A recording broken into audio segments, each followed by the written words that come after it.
Lea Thompson, and you're watching Reality Check TV. And keep watching. Awesome show. Here, I'll just do this right now. It'll only take 5 minutes. Okay.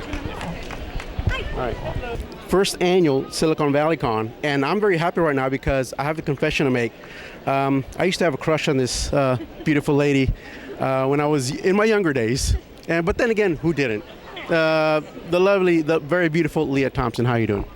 Good. So exciting. It's a great show, huh? Definitely. Now, first time I saw you was in a movie called Jaws 3D. Hey, how about that? Pink bikini. Pink bikini. Yeah, as a matter of fact, I didn't even know there was a shark in the movie after that. I was like, what shark? Yeah. And of course, and then you also may recognize her in some other movies such as Wildlife. Yeah. And Red Dawn. And all the right moves with a very young Tom Cruise. Mm-hmm. Yeah, but here's one movie that I'm sure you recognize her by. It's a movie called Back to the Future. You know, something like that. Yeah, kind of. So now, I want to know if you could take me to the audition process. How did you, first of all, did you have to audition for the role, and how did the process that you went through to get the role?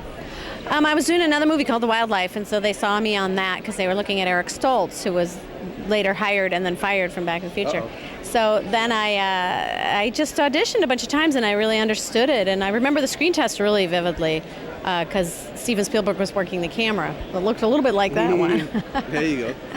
Yeah. So now you mentioned Eric Stoltz, a great actor, by the way. But and I also caught you at your panel yesterday, and so you mentioned about working with the chemistry that you had with Michael J. Fox, and you know, but if Eric Stoltz would have had the role, how different do you think the chemistry would have been with anybody in that role other than? I think the movie would have been a little bit more serious. I mean, Michael is a kind of he's got really good old-fashioned comedy chops. Like, no one can do a double take, a spit take, and fall over in the same scene the way he can.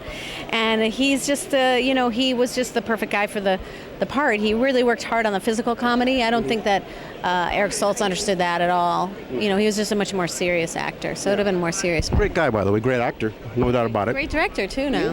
Yeah. So now, after your role in Back to the Future, how did it impact your career? Did it hinder you from getting other roles, or did it open more doors for you? No, I think it opened a lot of doors for me. I'm not, you never know whether I'm certain it's been good for me. Look, I'm here, and I've got fans and fans from a lot of my different things, from Carolina City, from Switched at Birth, from all the different things that I've done, but yeah, it was just like really awesome to be known mostly for a role that was such a great part. Mm-hmm. It was such a great part.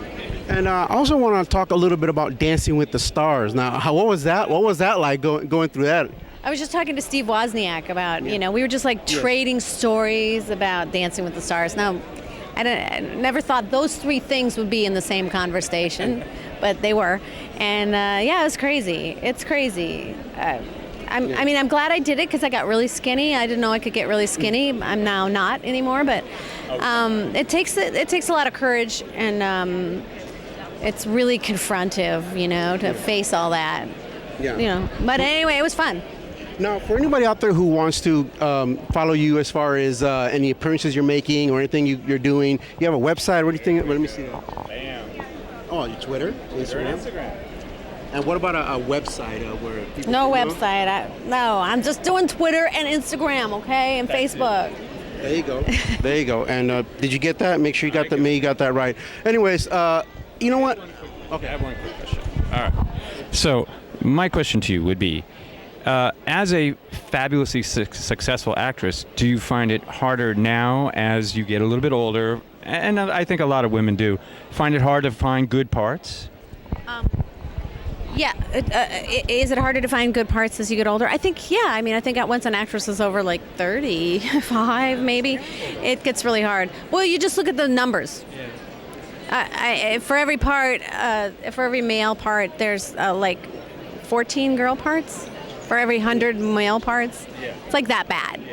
So yeah, no, it just becomes attrition. So it is hard, but I've been lucky. I actually have worked constantly since I started, so I'm lucky. There you go. I'm doing a pilot right now. There you go. What tell us about that? I'm doing a pilot called 4 Stars, about 4-star generals. There you go. There it is. Now, I'm gonna let you get back to your fans, and do what you came here to do. But I just want to say one thing. It is really nice to meet somebody who you've admired for a long time, and they turn out to be even nicer than you expect them to be. I mean, and you were a very huge part of my life, And what can I say? I'm happy right now. We can go home. I can just get out of here. I'm done.